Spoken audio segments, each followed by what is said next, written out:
मेरे प्यारे देशवासियों, नमस्कार। आज देव दीपावली का पावन पर्व है। आज गुरु नानक देव जी का भी पवित्र प्रकाश पर्व है।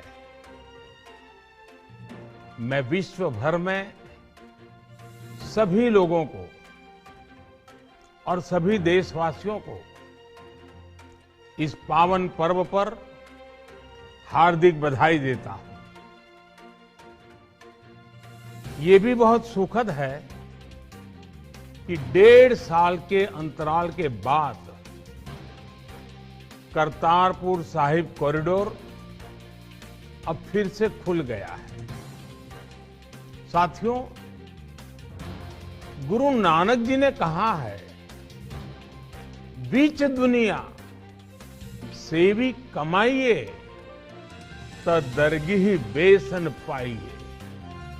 यानी संसार में सेवा का मार्ग अपनाने से ही जीवन सफल होता है।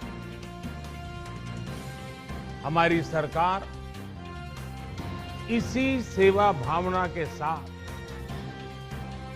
देशवासियों का जीवन आसान बनाने में जुटी है।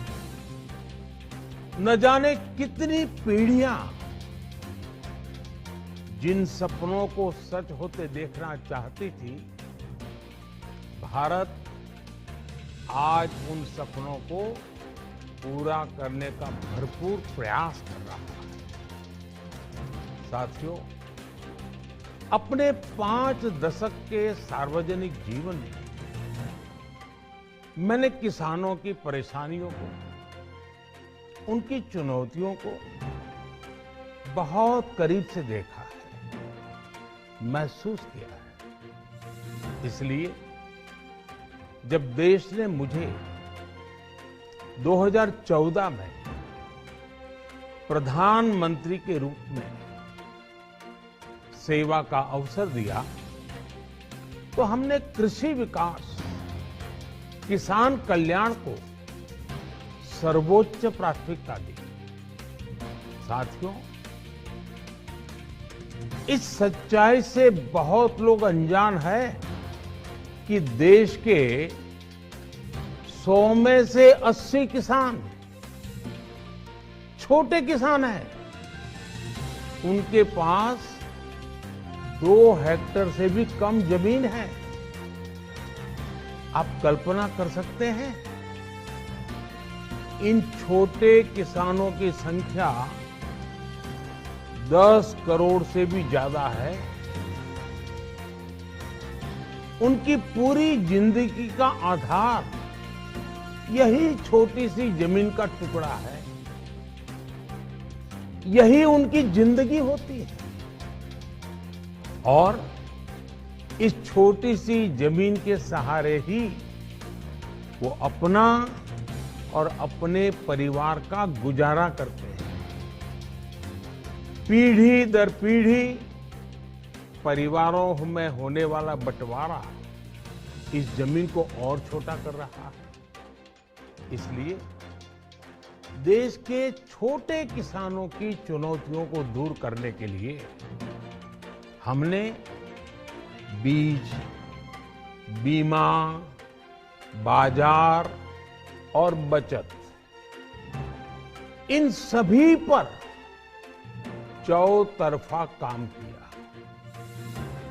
सरकार ने अच्छी क्वालिटी के बीज के साथ ही किसानों को neem coated urea, soil health card, micro irrigation जैसी सुविधाओं से भी जोड़ा। हमने 22 करोड़ सॉइल हेल्थ कार्ड किसानों को दिए और इस वैज्ञानिक अभियान के कारण एग्रीकल्चर प्रोडक्शन भी बढ़ा।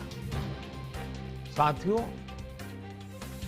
हमने फसल बीमा योजना को अधिक प्रभावी बनाया।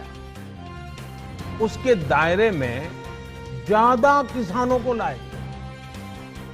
आपदा के समय ज्यादा से ज्यादा किसानों को आसानी से मुआवजा मिल सके, इसके लिए भी पुराने नियम बदले। इस वजह से बीते 4 साल में 1 लाख करोड़ रुपए से अधिक का मुआवजा हमारे किसान भाई बहनों को मिला है। हम छोटे किसानों और खेत में काम करने वाले श्रमिकों तक बीमा और पेंशन की सुविधाओं को भी ले आए।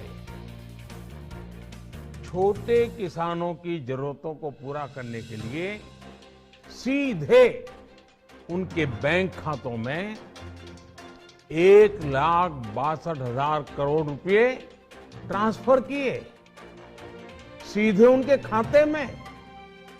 साथियों, किसानों को उनकी मेहनत के बदले उपज की सही कीमत मिले, इसके लिए भी अनेक कदम उठाए गए। देश ने अपने रूरल मार्केट इंफ्रास्ट्रक्चर को मजबूत किया। हमने एमएसपी तो बढ़ाई ही, साथ ही साथ रिकॉर्ड सरकारी खरीद केंद्र भी बनाए।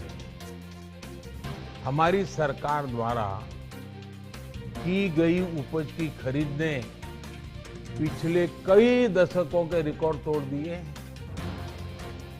देश की 1000 से ज्यादा मंडियों को ई नाम योजना से जोड़कर हमने किसानों को कहीं पर भी अपनी उपज बेचने का एक प्लेटफॉर्म दिया। और इसके साथ ही देश भर की कृषि मंडियों के आधुनिकीकरण पर भी हमने करोड़ों रुपए खर्च किए। साथियों, आज केंद्र सरकार का कृषि बजट पहले के मुकाबले 5 गुना बढ़ गया है। हर वर्ष 1.25 लाख करोड़ रुपए से अधिक कृषि पर खर्च किए जा रहे हैं। 1 लाख करोड़ रुपए के एग्रीकल्चर इंफ्रास्ट्रक्चर फंड के माध्यम से गांव और खेत के नजदीक भंडारण, इसकी व्यवस्था, कृषि उपकरण जैसी अनेक सुविधाओं का विस्तार, ये सारी बातें तेजी से हो रही है। छोटे किसानों की ताकत बढ़ाने के लिए 10,000 एफपीओ किसान उत्पादक संगठन बनाने का अभियान भी जारी है। इस पर भी करीब 7,000 करोड़ रुपए खर्च किए जा रहे हैं। माइक्रो इरिगेशन फंड के आवंटन को भी 2 गुना करके 10,000 करोड़ रुपए कर दिया गया है।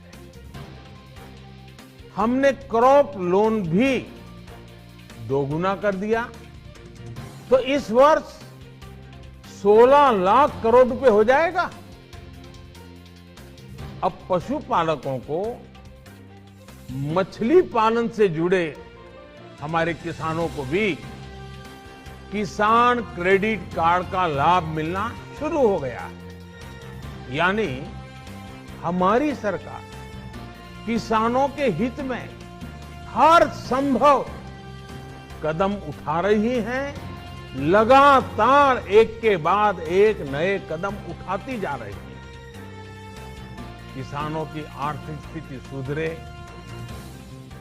उनकी सामाजिक स्थिति मजबूत हो, इसके लिए पूरी ईमानदारी से काम कर रही है। साथियों, किसानों की स्थिति को सुधारने की इसी महाअभियान में देश में 3 कृषि कानून लाए गए थे।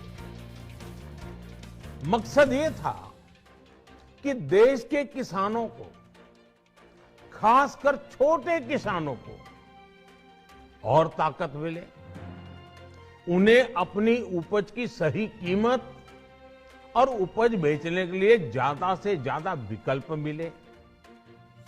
बरसों से ये मांग देश के किसान, देश के कृषि विशेषज्ञ, देश के कृषि अर्थशास्त्री, देश के किसान संगठन लगातार कर रहे थे।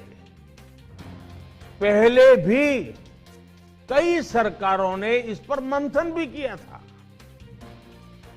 इस बार भी संसद में चर्चा हुई, मंथन हुआ और ये कानून लाए गए। देश के कोने कोने में कोटि कोटि किसानों ने, अनेक किसान संगठनों ने इसका स्वागत किया, समर्थन किया। मैं आज उन सभी का बहुत बहुत आभारी हूं, धन्यवाद करना चाहता हूं। साथियों, हमारी सरकार किसानों के कल्याण के लिए, खासकर छोटे किसानों के कल्याण के लिए, देश के कृषि जगत के हित में, देश के हित में, गांव गरीब के उज्जवल भविष्य के लिए पूरी सत्यनिष्ठा से, किसानों के प्रति पूर्ण समर्पण भाव से, नेक नियत से ये कानून लेकर आई थी। लेकिन इतनी पवित्र बात, पूर्ण रूप से शुद्ध किसानों के हित की बात, हम अपने प्रयासों के बावजूद कुछ किसानों को समझा नहीं पाए। भले ही किसानों का एक वर्ग ही विरोध कर रहा था, लेकिन फिर भी ये हमारे लिए महत्वपूर्ण था। कृषि अर्थशास्त्रियों ने, वैज्ञानिकों ने, प्रगतिशील किसानों ने भी उन्हें कृषि कानूनों के महत्व को समझाने का भरपूर प्रयास भी किया। हम पूरी विनम्रता से, खुले मन से उन्हें समझाते रहे। अनेक माध्यमों से व्यक्तिगत और सामूहिक बातचीत भी लगातार होती रही। हमने किसानों की बातों को, उनके तर्क को समझने में भी कोई कोर कसर बाकी नहीं छोड़ी। कानून के जिन प्रावधानों पर उन्हें ऐतराज था, सरकार उन्हें बदलने के लिए भी तैयार हो गई। 2 साल तक हमने इन कानूनों को सस्पेंड करने का भी प्रस्ताव दिया। इसी दौरान ये विषय माननीय सर्वोच्च न्यायालय के पास भी चला गया। ये सारी बातें देश के सामने है, इसलिए मैं इनके अधिक विस्तार में नहीं जाऊंगा। साथियों, मैं आज देशवासियों से क्षमा मांगते हुए सच्चे मन से और पवित्र हृदय से कहना चाहता हूं कि शायद हमारी तपस्या में ही कोई कमी रही होगी, जिसके कारण दिए के प्रकाश जैसा सत्य कुछ किसान भाइयों को हम समझा नहीं पाए। आज गुरु नानक देव जी का पवित्र प्रकाश पर्व है। ये समय किसी को भी दोष देने का नहीं है। आज मैं आपको, पूरे देश को ये बताने आया हूं कि हमने 3 कृषि कानूनों को वापस लेने का, रिपील करने का निर्णय लिया है। इस महीने के अंत में शुरू होने जा रहे संसद सत्र में, इसी महीने में, हम 3 कृषि कानूनों को रिपील करने की संवैधानिक प्रक्रिया को पूरा कर देंगे। साथियों, मैं आज अपने सभी आंदोलनरत किसान साथियों से आग्रह कर रहा हूं, आज गुरु पर्व का पवित्र दिन है। अब आप अपने अपने घर लौटे अपने खेत में लौटे, अपने परिवार के बीच लौटे। आइए एक नई शुरुआत करते हैं, नए सिरे से आगे बढ़ते हैं। साथियों, आज ही सरकार ने कृषि क्षेत्र से जुड़ा एक और अहम फैसला लिया है। जीरो बजट खेती यानी प्राकृतिक खेती को बढ़ावा देने के लिए देश की बदलती आवश्यकताओं को ध्यान में रखकर क्रॉप पैटर्न को वैज्ञानिक तरीके से बदलने के लिए एमएसपी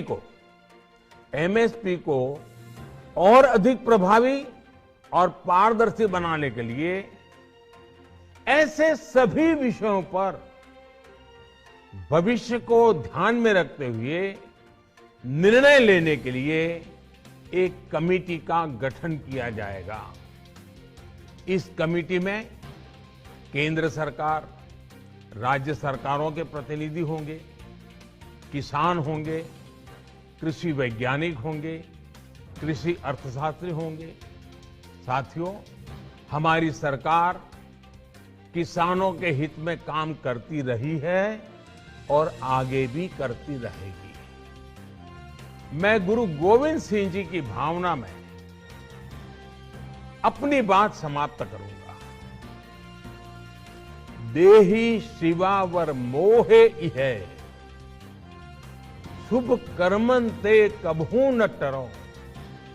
हे देवी, मुझे ये वर दीजिए कि मैं शुभ कर्म करने से कभी पीछे ना हटूं। जो किया किसानों के लिए किया, जो कर रहा हूं देश के लिए कर रहा हूं।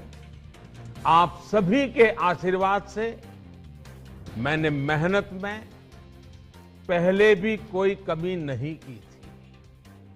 आज मैं आपको विश्वास दिलाता हूं कि अब और ज्यादा मेहनत करूंगा ताकि आपके सपने साकार हो सके, देश के सपने साकार हो सके। आपका बहुत बहुत धन्यवाद। नमस्कार।